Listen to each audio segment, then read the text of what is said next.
Mon nom est Samuel Biléou Joseph Ochofa. Je suis né en 1909 à Porto-Nouveau. Mon père protestant se nomme Joseph Ochofa. Il exerçait la profession de menuisier.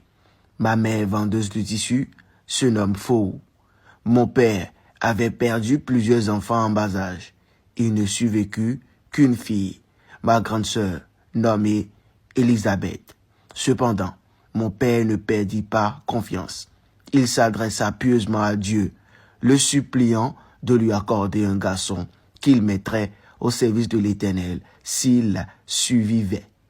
Quand il fut exaucé, il me donna le nom de Samuel et ajouta à l'intention de l'assistance un nom Yoruba, Biléou, ce qui signifie « S'il te plaît de rester ici-bas, reste.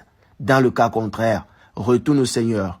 Quant à moi, je t'avais consacré à l'Éternel avant même ta naissance. » En 1916, lorsque j'eus 7 ans, mon père tint sa promesse et me confia à un catéchiste protestant, Moïse Nyansounou, au quartier Zebou, père du feu Nathaniel Nyansounou, pour assumer mon éducation.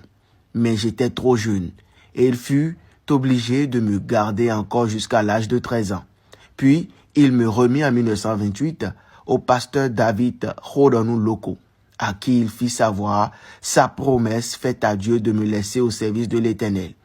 Élève à l'école protestante, quartier Ouezoumen, j'étais interne chez le pasteur Loko. Nous étions plusieurs condisciples dont l'éminent évangéliste Nyansounou Nathaniel, bien connu dans l'église du christianisme céleste. Durant 6 années, je fis mes études primaires jusqu'au cours moyen. Notre éducation était rude. Je n'avais pas la force physique qu'il fallait pour continuer et m'évader rejoindre mon père. Toute tentative de ce dernier pour me remettre à mon patron échouait. Excédé et découragé, il dut me laisser à son atelier. En effet, mon père était menuisier. J'avais donc fui la force pour la force. Mais je me résignai et obtins ma libération après 4 années d'apprentissage. Puis je continuai à exercer le métier dans le même atelier que mon père. Mais le 15 juin 1939, mon père mourut. C'est alors que je me débarrassai du travail épuisant en abandonnant la menuiserie 1 an après. Aussi m'intéressai-je plus particulièrement à la fanfare municipale où j'étais trompettiste du vivant de mon père.